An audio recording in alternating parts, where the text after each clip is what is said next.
Hello, boosters. Welcome. This is Fabricio, and today we're going to talk about a language that you've never heard about in your life. Right, Lucas? Right, yeah, it's a visual language, and it was a language created by Cesco Reale. Exactly. And he's here with us. We're going to invite him to the video now. How are you, Chesco? Hi, very well. And you? Very, very good, man. And before we begin, we just want you to introduce yourself. So, who are you? Where are you from? How many languages do you speak? What are your studies? So, Cesco Reale, Italian and Swiss, living in Switzerland. I deal with I work in three domains that are languages, mathematics, and games. And concerning languages, I was co-organizer during several years of the Polyglot Gathering. I am already 15 years representative of the World Esperanto Association at the United Nations in Geneva. So we deal with linguistic rights, minority languages, linguistic diversity, etc. I also organized a language festival in Italy. I created and organized a couple of years in Sardinia. Then I teach, I give seminars about language learning, specifically about phonetics. This is my specialization. I have the IPA certificate. And as a background, I'm a voice engineer. So I studied the mathematics of behind, language recognition, speech recognition, etc. Well, I guess you have forgotten to mention that you're also an amazing speaker of Latin, right? Well, not But amazing, but I yeah, have no, I've heard you B1. speak Latin before. Yeah. Sounds very. I would say I can have a fluent conversation. My level is B1, B2. I studied at a school.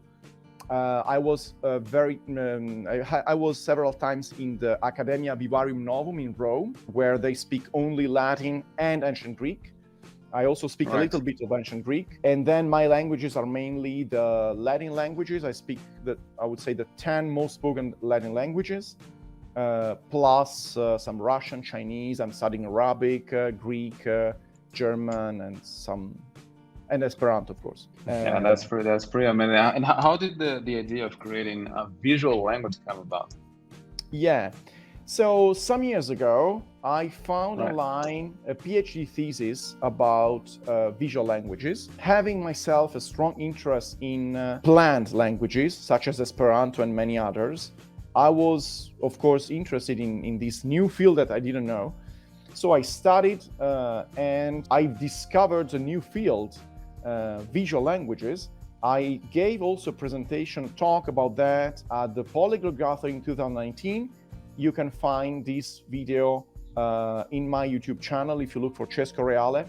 And we gave a presentation showing a little bit of the history of visual languages. The title is From Hieroglyphs to Emoji, a brief history of visual languages. And so in that presentation, we show the ancient visual languages, so how basically the writing was born in Babylonian, Mesopotamia, in ancient Egypt, Chinese, Maya, and some other places. And what we can see is that wherever the writing was born, was always born with at least some visual elements. So some elements that did not represent the sound, but the meaning. We can also say that in all these examples, we always had from the beginning some phonetic elements. Why? Because there was already the need to convey also some abstract meanings, and they were not able to visualize with a pictogram or ideogram, etc. So this is a little bit the beginning of writing. And then there are many other projects, modern projects, such as Bliss from the 50s, but also we have some other projects previously. I'm not going to do now the whole story, but there are many modern projects of visual languages. And we saw that there was something missing. Emojis are not a language, but something is missing, something that is a complete language only with icons. And so we started the project. And what is the name of the project? So the name of the project is Communicon, and the name of the language is Icon. Communicon means communicating with icons. Icon is originally a Greek root, and communicate is a Latin root. So there is a little bit of Latin, of ancient Greek, and of Esperanto, but also many other languages. So maybe I can show a little bit of the project. So this is the first sentence. I love to listen to music. So here you have the complete sentence translated. This is an easy sentence. I is a person pointing at himself or herself, and then love, listen to. You can see that there is a hand behind the ear that convey the meaning that is an active process. Is not hearing, is listening. And then music. Okay, it's an easy one. We have a second sentence, also not very difficult. It's I send to you. Here we see a preposition, to, and then many kisses. You see that the many is in a contrastive form. So many means something that is not few, is many. Okay? So these are two simple sentences. Let me ask you a quick question. So for example, if I have the same sentence in Japanese, Turkish, German, and let's say Esperanto, and I translate this sentence back into English, the translation will be more or less the same. So for example, if I had the sentence, I love to listen to music in these 4 languages, once I translate it back into English, I would have the same sentence. Now, if I translate it back into this visual language, how do we deal with word order? Because as you know, most languages the word are SOV, right? So subject, object, verb. Then how would Icon deal with word order in that case? Would it place the heart at the end of the sequence of icons? How would that work? So I would say this is already a deep question. We are going already a little bit onto the grammatical part. To answer your question, I will show a more complex sentence. It's a sentence from Norman Vincent Peale, that was a US philosopher. And so the sentence is, change your thoughts and you change your world. So for example, for change is an imperative mode, and in the second singular person. So the first icon means you, and the second one means change. But what is the red? You can see the square changing to a circle, right? So it's changing the shape. Exactly. Yeah, and what is the red? Does the red represent anything, or does it change the meaning in any way? Excellent question. Yes, the borders mean the parts of speech. So in this case, red border with this shape. So each color has also a shape. So for blind color people, they can still distinguish them. So this red border means verb. And on top of that, there is also an exclamation point. What do you think means the imperative mode? Imperative, exactly, right? Exactly. So not to change, but change. Do it. You change. Exactly. So this is to distinguish this from this, because this is in indicative mode, you change, and this is change imperative. Okay, so we have let's say we have a lateral corridor around the icon in which we can put some morphological elements like the mode, the case, the gender, the tense, and other things. Okay, right.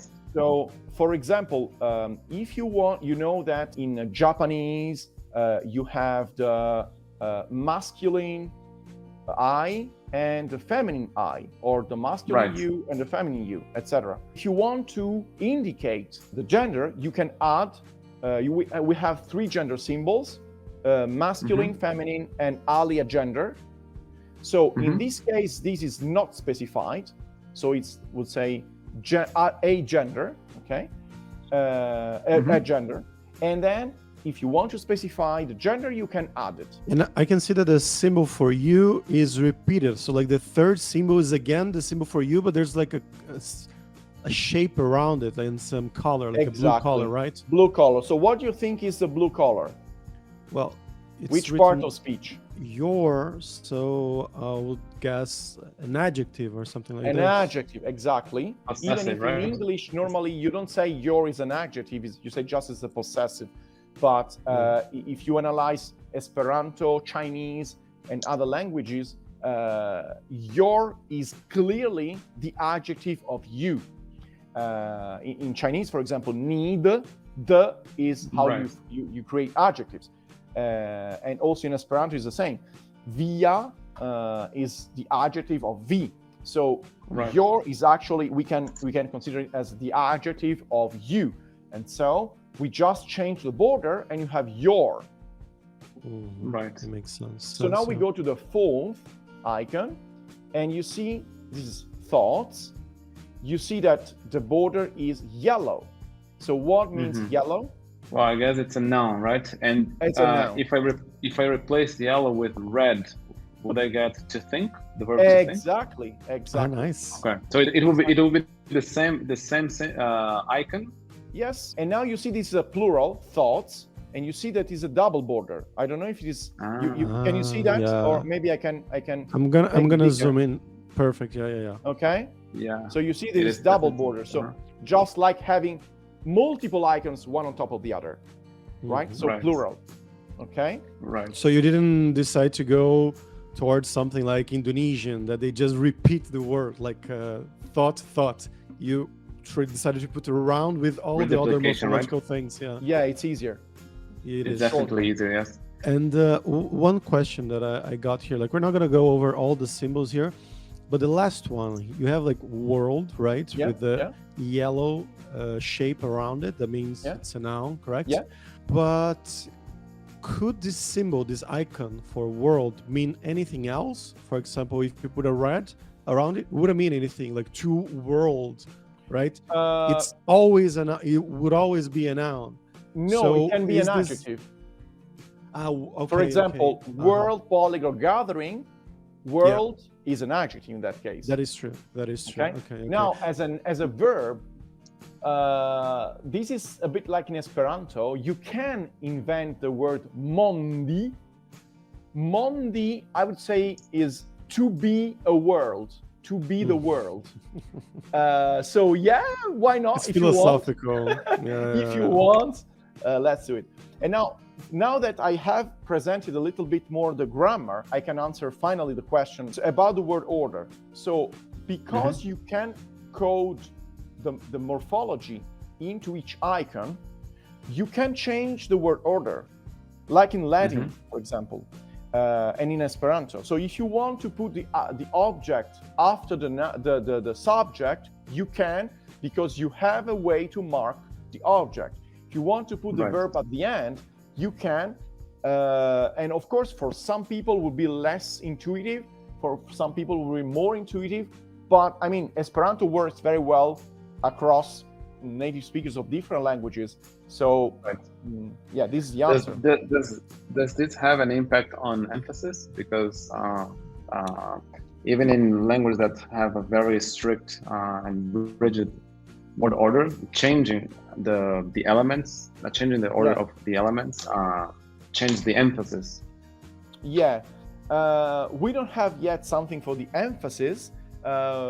Actually, it's a good observation. I think we might, at a certain moment, we might decide to add something to emphasize an icon, for example. This is absolutely possible.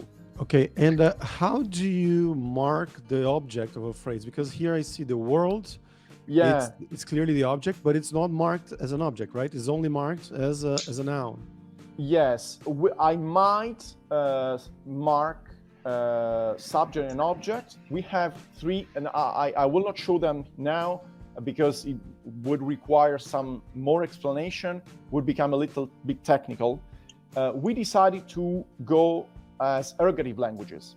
So we don't have, we have three symbols. One is for, not for subject, but for agent. The second one is not for object, but for patient. And the third one is for reflexive. You're saying that there's a way to do it, but it's not mandatory then. So like you don't have to point out the object like in Esperanto. It is absolutely not mandatory. Even the border are not mandatory. If you want to have only gray borders because it's evident for you and you think that the receiver will understand, it's up to you. So basically, we are trying to demystify this prescriptive grammar. You know, you are the sender and you are in charge of your message. So you choose how deep you want to specify the things, and then if the receiver will understand, that's perfect. If you see that your receiver will not understand, then it means you should have put some more details, grammar details. Right. So it's somehow it's really the choice of the sender how precise he wants to be. And I have a question, like, how do you write this right now? Because when we use emojis on WhatsApp, on Messenger, whatever, we literally have to go over a list and look for the precise emoji that you want to use. Or maybe you can type like a cow, and then it's going to give you only the emojis that have a cow.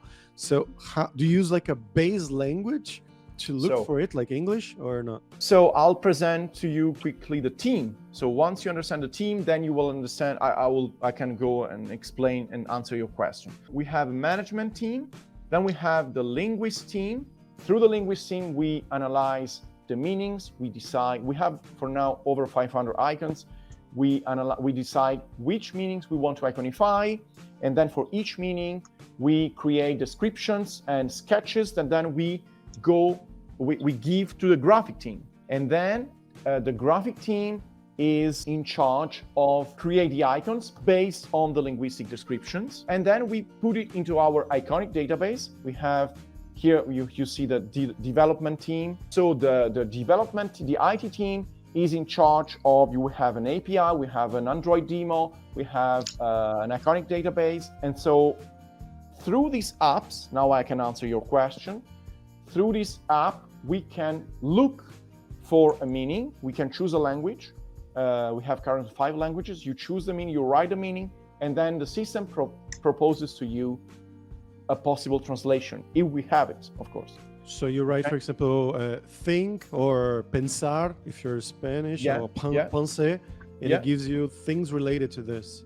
Exactly. Okay, I see. Okay. Chesco, now we are in 2023, in July 2023, recording this video. Moving forward to 2024, where do you see Icon in 2024? Like, what do you think would be the applications for the final users? And how do you see the product development? Because to be honest, I find it's a genius idea. I like the product very much. Thanks a lot. Well, we have a roadmap and some goals. I would say maybe from the IT point of view, we are working to finalize probably by next year, the Android demo, and to make it available on the Google Play Store. And the same for the web app. And then we want, from the linguistic point of view, we want to publish one more article. We have already published 3 papers. You can find them in our blog. One from the User Experience and Usability Conference. We were asked to organize a sub-conference on visual semantics and visual languages. Visual semiotics and visual languages. And so we had that publication. Then we were invited to a World Emoji Workshop. I was actually a panelist, and then we presented also a paper in 2022. And then we were invited also to Science and Language Conference by Timothy Douglas. And then the 3rd paper was published in the IconLangs conference organized by the University of Torino last year. It's a conference about conlangs, so constructed languages. And so we had a section also about visual languages. So you can find these papers in our blog, and feel free to read it and to send comments. We have also another project, but I won't unveil it for now. We have some agreements, and so we will have a product for children, but I won't tell more than that. Do you think that at some point it will be possible to use it on social media platforms like WhatsApp, Instagram, Like let's say I'm talking to Fabrizio, I write a message in Portuguese.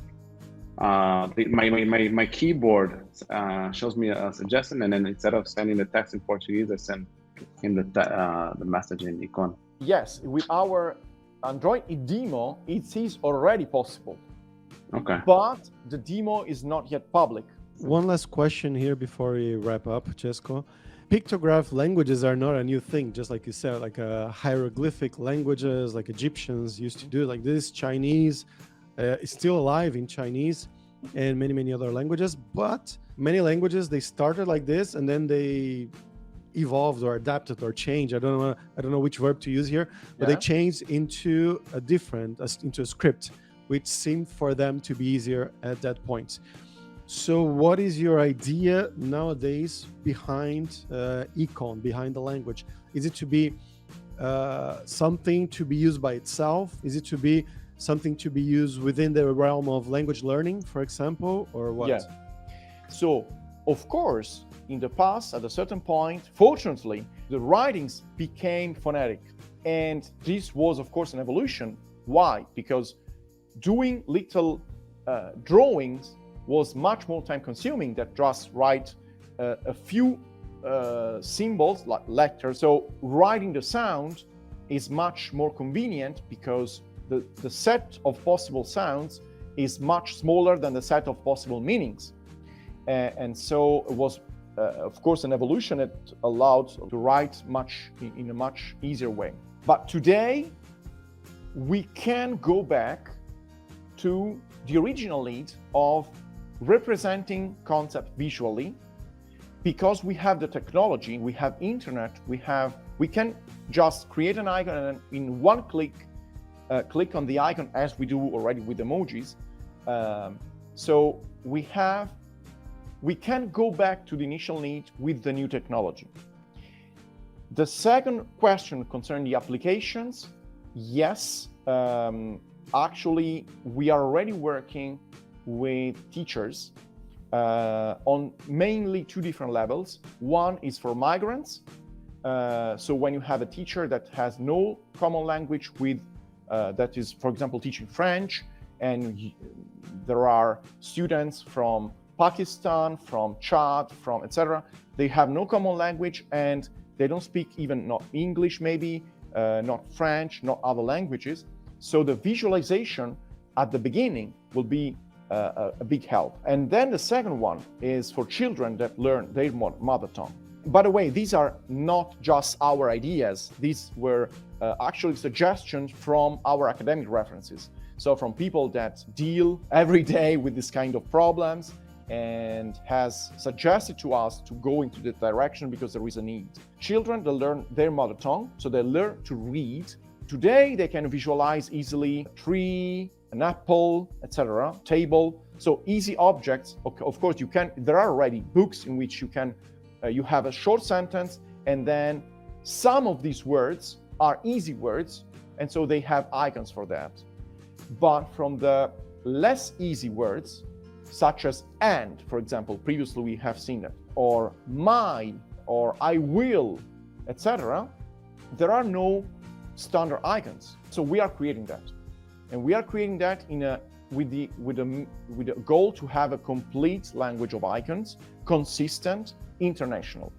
And so in that way, the child can easily visualize also elements that are more abstract, but at the same time that are very common. I mean, the word and or the word or are very basic words that a child already uses, but there is no common visualization for that. I also have a question, and I think I can just put it on top of Fabrizio's question. If I were to read a book in Portuguese and then the same book in Icon, my brain would be able to parse the text in Icon faster than in Portuguese? I don't have an answer for that, but I can tell you the answer from Kai Statz, that is the inventor of Icongy, another visual language created in around 2010.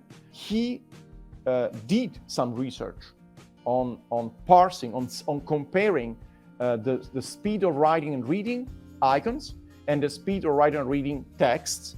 And he said that yes, according to his research on his language, iKonji, there was an advantage in for a trained user, of course, in parsing and reading icons, and even in writing. Now, personally, I don't have this data. I don't have this research. I can just cite what he told me. Of course, it's a future topic of research. Fascinating. I am looking forward to the day when I watch this video on YouTube with subtitles in Equal. Okay. It can be a test, yeah. Guys, thank you so much. Jessica, thank you for being here on Language Boost. And do you want to give your social media or the website to our public? Yeah, you just look for comunicon.com. It's in 7 languages. And then you can find also us in social media. We have Facebook, Instagram, Twitter, TikTok, LinkedIn. So you can find much more also on social media. We'll make sure to add those in the description box of this video. Yes, Yeah. and of course, if you have ideas, proposals, requests, you want to collaborate, etc., whoever, very welcome to contact us, and we will wait for you. Okay. See you guys. Awesome.